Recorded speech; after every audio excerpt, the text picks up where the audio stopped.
artificial neural networks learning process. The property which is of significance for the neural networks is the ability of the network to learn from the environment and improve its performance through learning. The artificial neural networks learns about the environment through the interactive process of the adjustments which are applied to the synaptic weights and the bias levels. Finally, the neural network becomes more knowledgeable about its environment after each iteration of the learning processes. Learning process in artificial neural networks constitutes the following sequence of events.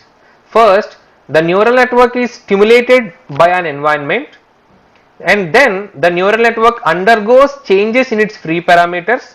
Later, the neural network responds in a new way to the environment. So, this is the sequence of events through which the neural network is going to learn from the environment, and it is going to adapt to the environment, thereby improving its performance. In the context of neural networks, according to Mendel and Maclaren, learning has been defined as follows. Learning is a process by which the free parameters of a neural network are adapted through a process of stimulation by the environment in which the network is embedded. That is, these free parameters of the network adapt to the environment. The type of learning the neural network is going to do is determined by the way in which the parameter changes are taking place. So, a prescribed set of well-defined rules which are given for the solution of the learning problem is called a learning algorithm. So, the learning algorithms differ by the synaptic weight adjustments. So, basing upon the synaptic weight adjustments and the bias settings, so the learning algorithms are going to differ. Now, let us see the different types of learning rules we have. So, there are basically 5 learning rules. The first one is error correction learning, second one is memory based learning, third one is Hebbian learning, fourth learning rule is competitive learning, and the last and the fifth learning rule is Boltzmann learning. So, the first type of learning is error correction learning. Before discussing about the error correction learning, let us now consider the simple case of the neuron K. This neuron K is driven by the signal vector x of n, which is produced by one or more layers of hidden neurons, wherein these hidden neurons are driven by the input vector that is applied to the source nodes, which is nothing but the input layer of the neural network. So, as discussed, x of n is the signal vector produced by the hidden neurons. N represents the discrete time or the time step of the iterative process which is involved in adjusting the synaptic weights of the neuron K. And the next one is Yk of n. So, Yk of n is nothing but the output signal of the neuron K, and the next one is Dk of n. It is nothing but the desired response or the target output of this neuron. Here we get an error signal Ek of n, which is the difference between the desired response Dk of n and the output signal of the neuron K, which is Yk of n. So, the same has been represented here. Ek of n is equal to Dk of n minus Yk of n. So, what does this Ek of n is going to do? This Ek of n actuates a control mechanism to make the output signal Yk of n to come closer to the desired response Dk of n. This happens in a step-by-step manner in different iterations. So, now our objective is to minimize the value of the error signal, that is, we wanted to minimize the difference between the desired response and the actual output signal we got from the neuron K. So, this objective is achieved by minimizing the cost function, which we can call as E of n or epsilon of n, and this cost function is defined in terms of error signal ek of n as follows. So which is nothing but epsilon of n is equal to 1 by 2 into ek square of n, wherein this E of n is called the instantaneous value of the error energy. The step by step adjustments of the synaptic weights of the neuron K are continued until the system reaches a steady state. That is, at this point the synaptic weights are stabilized. There will be no change further in the synaptic weights. So when the system reaches the steady state, the learning process is then terminated. So this type of learning process is called as error correction learning. So now we discussed that our objective is to minimize the cost function. So minimization of the cost function E of n generally leads to a learning rule called delta rule or Woodrow-Hoff rule. So now let us discuss about this delta rule or Woodrow-Hoff rule.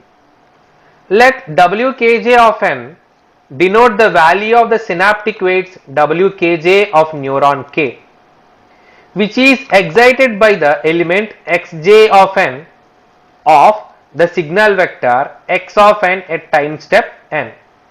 So then according to the delta rule, the adjustment delta Wkj of n which is applied to Wkj at time step n is defined by delta Wkj of n is equal to eta into ek of n into xj of n, where this eta is called the learning rate parameter. The eta is a positive constant which determines the rate of learning as we proceed from one step to another step in the learning process.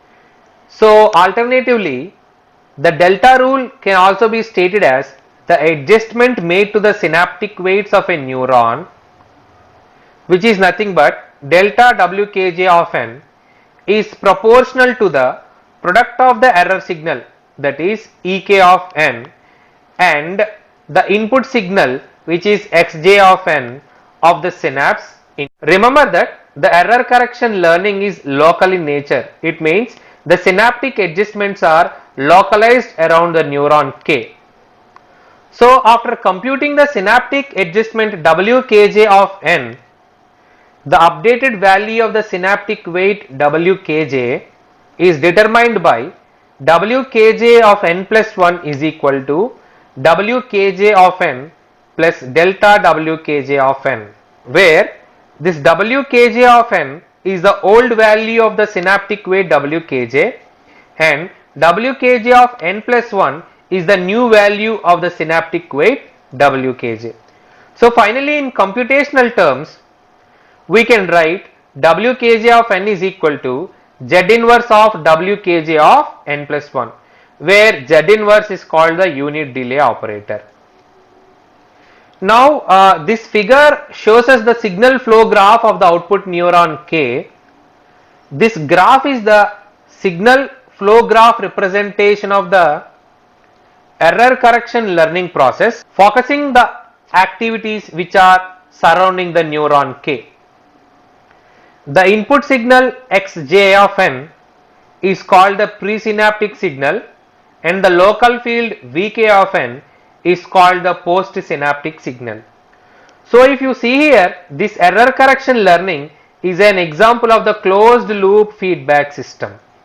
From the control theory, it is known that the stability of the system is determined by the parameter that constitute the feedback loop of the system. So here the parameter which we are considering is nothing but eta, which is called the learning rate parameter. Here we are having only a single feedback loop and we are having only one parameter, which is nothing but eta, also called as learning rate parameter. So now when we are choosing this learning rate parameter eta, it should be carefully selected so that the stability or the convergence of the system is achieved. Now let us discuss about the drawback of error correction learning. So we already know that the cost function E of n is equal to 1 by 2 into ek square of n. So let us plot E of n on the y axis and wkj of n, which are nothing but the synapses on the x-axis. So now at the 0th iteration the system starts here, and now it is going to come like this, and now at the first iteration here we have the minimum value at this particular point.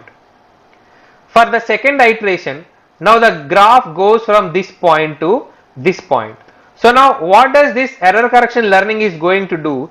It compares the value of E of n1 with E of n2. So here E of n2 value is greater than the E of n1 value. So now it considers this value as the minimum value, and now the algorithm is going to converge. But now at the third iteration, now again the graph may come like this.